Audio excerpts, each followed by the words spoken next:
Good morning everyone. So we are the next demonstrator. So here are simulated lesson plan in Group 5. So let me state first the learning objectives. At the end of the discussion, the students are able to identify the learning from the CPD practices of high-performing countries, demonstrate the characteristic of effective CPD, and valuing the characteristic of effective CPD. Okay, good morning class. Good morning. Let us pray first. In the name of the Father, the Son, and the Holy Spirit. Amen. So, how are you today, class? Okay. Very good. Exciting. So, what do you feel right now, Miss Abrevensado? I feel happy. Okay. Okay, everyone is present. So, let's give a round of applause. Okay. To formally start our discussion or continuations of our discussions, we will have first a game. So, ang gitawag ani nga games gitawag ni siya nga games I'm baffled and arrange me. So, naakoy usa ka envelope diri. So, duha ni siya ka envelope, ang usa to dito, ang inyong maggrupo ko niyo duha ka grupo. Then ang inyong buhaton is na ihatan na envelope o mga cards, then inyong i-arrange. Okay, very good. So, ang nakahuman una ang group 1. So, na sila dako nga points. So, karon ang atong quiz karon, iso na to ang activity. So, ang inyong buhato, ang inyong buhaton is maminaw-nago kay nakoy patingog nga music. Once nga mo stop nga music, na mutudlo kung usa ka tawo, then, may paansiron kung unsa ang nasa picture. Okay, kay naman ta sa atong group activity. So, ang katong mga pictures nga atong gipa-paste diri, kunya inyong i-discuss, is na ato siya related sa atong topics. So, ang atong topic karon, it is all about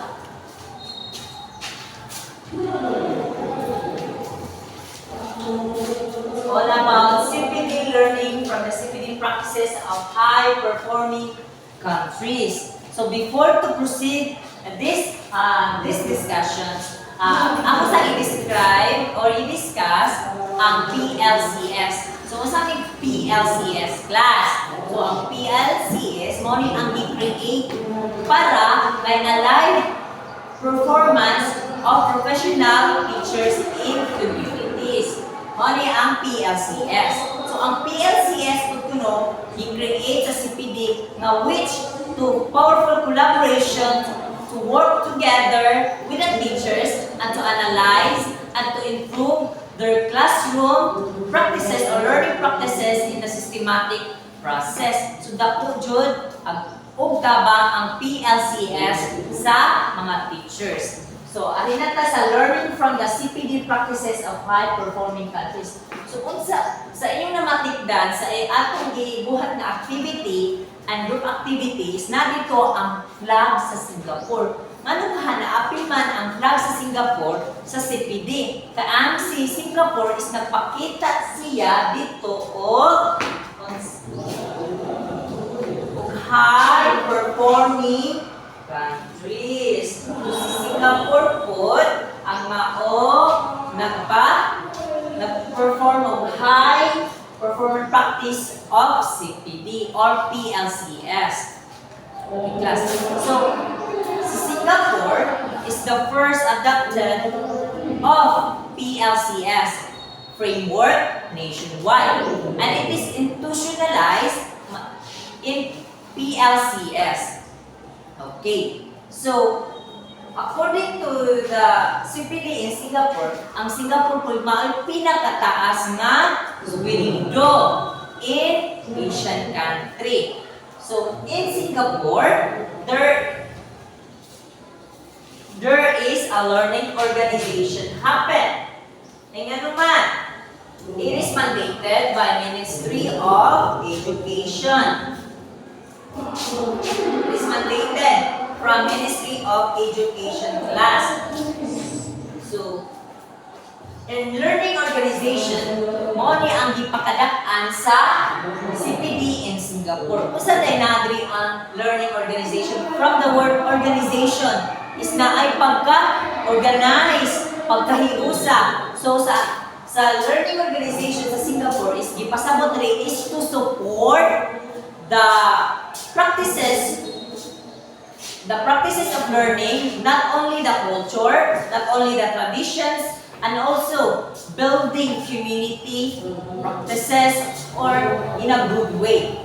So, mali siya ang learning organization class. So, professional development is na ay i-promote ang Singapore na gi-adapt nila. So, first is teachers, researchers, network, and also lesson study and others. So, ang Singapore is na ay pinakadamang PLCS nga gi-adapt.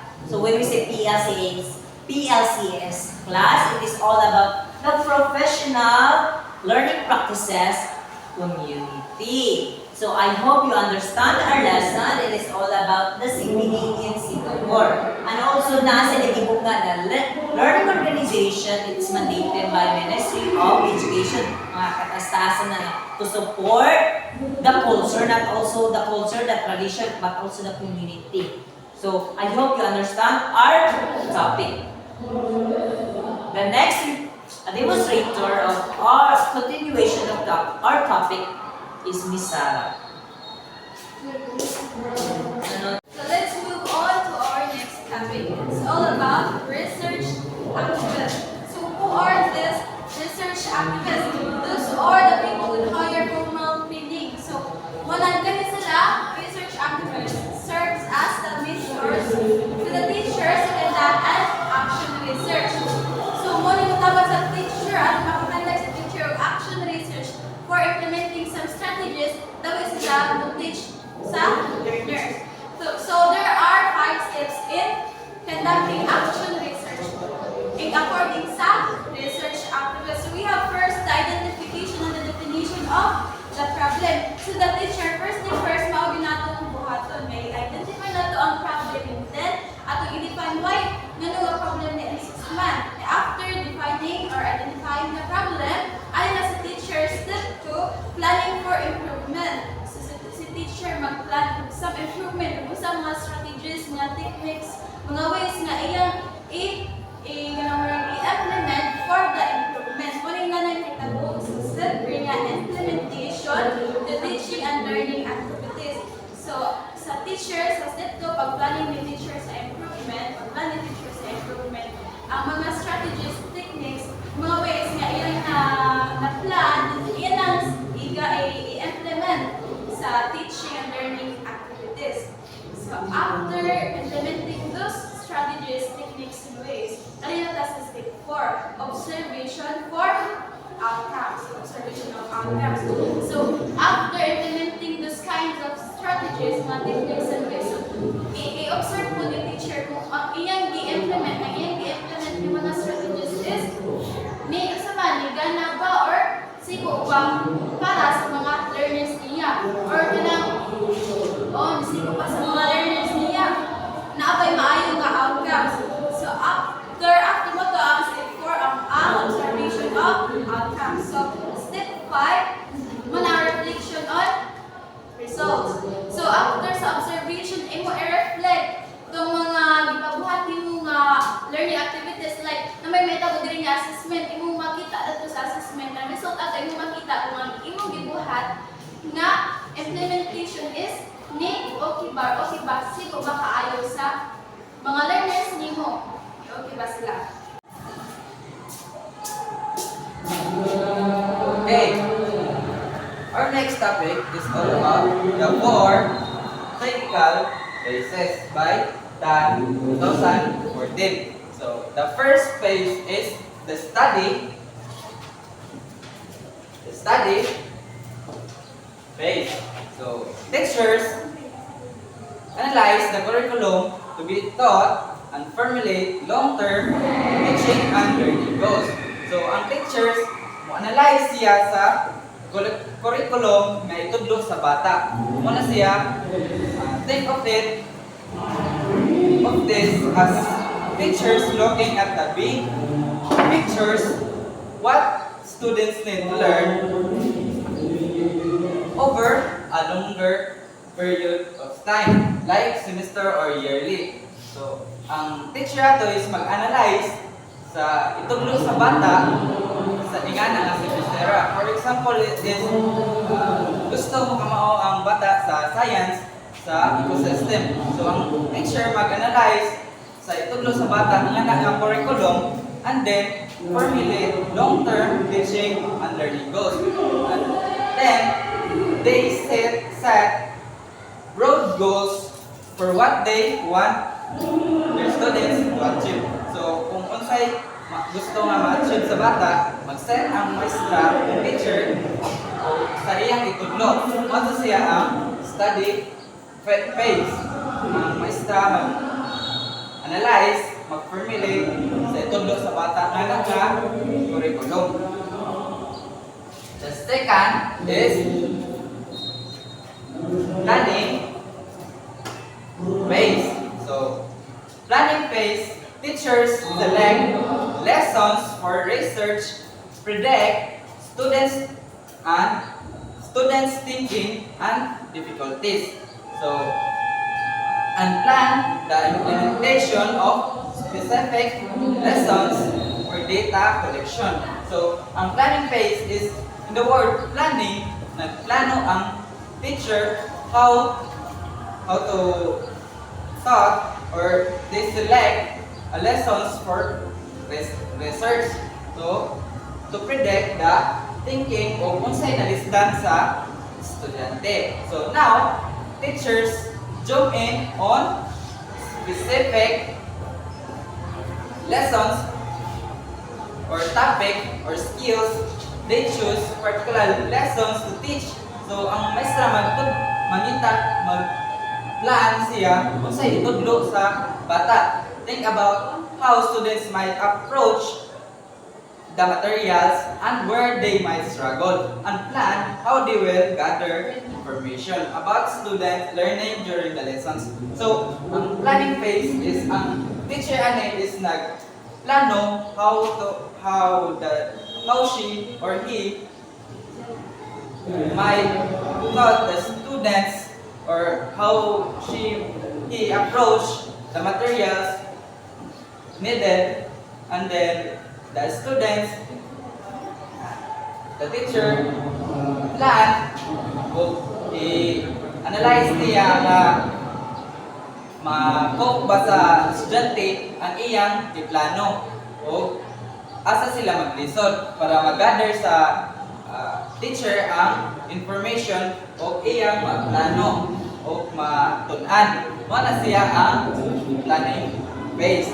Okay, the third one is the analysis phase. So in the word analysis, the teacher observe and discuss the classroom evidence collected. So unsay na collect sa maestra o unsay iyang i-observe, i-discuss sa classroom, iyang i-collect para analyson o ma-cope niya ang unsay kanang kuha sa bata. During and after the planned lessons, the teacher watch what their students are doing and saying. So, teacher nag-analyze sa students ilang ipangbuhat and then talk about what they observe and what the evidence show about students learning. So, pag-analyze niya ang katong evidence, i-analyze sa teacher para ang information niya yung i-gather, magamaan niya or ma-cope niya ang kinahanglanon sa estudyante. Ito ang siya ang analysis. The fourth one is reflection phase. This is the last phases, the last four cyclical phases. So, okay, the fourth one is the reflection phase. This is the last phases in the four cyclical phase. So, reflection, in the word reflection, the teacher discuss what students learning and identify new areas for further inquiry. So, ang teacher discuss sa nakatunan sa estudyante. So, based on their analysis of the evidence. So nagpase sa evidence nga gi-analyze sa teachers. Teachers think deeply about what their students have learned and what they still need to learn. So, for example, ani is ang estudyante, ang teachers plan siya na itudlo ang science and the ecosystem. So, ang estudyante kanang i-analyze sa teacher o unsay dili cope sa estudyante or dili magkalisod sila dito. Motong reflection kanang the reflection helps them identify new questions to explore or areas what they need to adjust their teaching in the future. So sa wala nila nga nakatunan or sa ilang nalisdan o na siya ang reflection kanang gamit sa reflection. May bawaan asa sila naglisod ug asa sila sa nagkuwang. Moto siya ang 4 cyclical phases Betan 2014. So I'm the next demonstrator. So this is the continuation of the phrase. First, the CPD in Finland. Finland have institutionalized CPD, and so let's sit for CPD with the teachers teaching schedule. And the teachers in Finland meet one afternoon each week to jointly plan and develop curriculum. They encourage work together to share materials. So the next is CPD in Japan. So Japan is well known for its lesson study where our teachers demonstrate a lesson as she observed by his peer colleagues. The demonstration lesson is open, critiquing by fellow teacher for a personal development. So nasabtan na ba? Next, proceed na sa CPT in New Zealand. New Zealand is the teacher observe other teachers attend personal development activities, course and works or curriculum, mentor, teacher deliberating, and spend time to observe and compare with beginning teachers.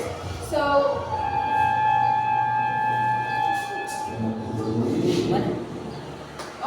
sunod kay si Barry Gunday. So now let's proceed to the next topic, which focus on the characteristics of effective CPD. So first we have the continuous.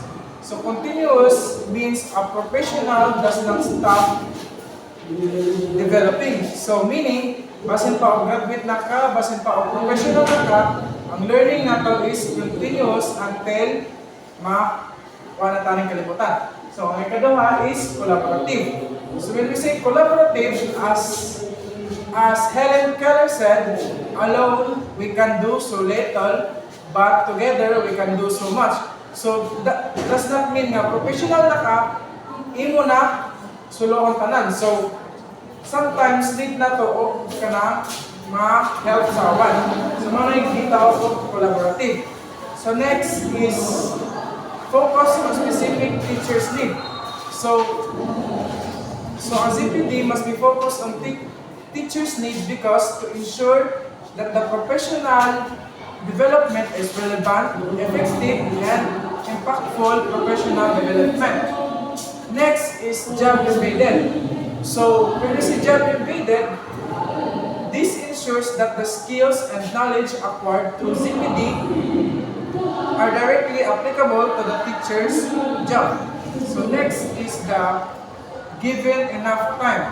So in ZPD, given enough time, allow fully engage with the new knowledge and skills they have acquired to improve teaching for the benefit of the learners. That's why the ZPD is given enough time. So the last one is the funded. So funded in ZPD because the proper funding ensures that ZPD programs are provide high qualities, resource, and support for teachers. So ang funded is important kay na provide siya sa teachers og support o high quality resource. Okay, learners, na may nasabtan sa atong lesson karon sa learning from the CPD practices of high-performing countries. So, na may nasabtan nato. Okay, very good. So, karon ako mong i-grupo sa duha ka grupo. So, atong buhaton karon is maghatag ko maghatag ko sa ka group activity na yung buhaton is inyo siya tagaan of short scenario. So, sa group 1, ang yung scenario is collaborative and focus on specific teachers. And the group 2 is give enough time and funded. So, na-relate hapon din siya sa atong i-discuss na how will you value the characteristic of effective CPD in our country. So, maghimo mong scenario nga relate sa characteristic of CPD in our country. So, natin mga kriteria nga sundon. So, presentation 30%, creativity 20%, relevance and accuracy 20%, cooperation is 30%, total of 100%. Okay. Okay, very good. So, kamong tanan kay nakapasar mo sa atong group activity. So karon nakasabot naman jud mo ayo sa characteristic sa mga country nga high performing characteristic of CPD. So get 1/4 sheet of paper. Okay, write true and false if the statement is correct, write true. If the statement is wrong, write false. Okay. So, tanan nakapasar. So, very good kay nakasabot man di ay mo. So, maghatag na ko ninyo og assignment. So, ang atong assignment is make an essay that about the CPD practices of high-performing countries each. So, kadtong mga CPDs nga, mga countries nga nag-perform og high-performing CPD is inyo tong tagaan og essay kung unsa yung nasabtan atong mga country kung unsay naa dito sa ilang high-performing countries nga ilang ipakita dito ang continuing professional development. Okay, so goodbye class.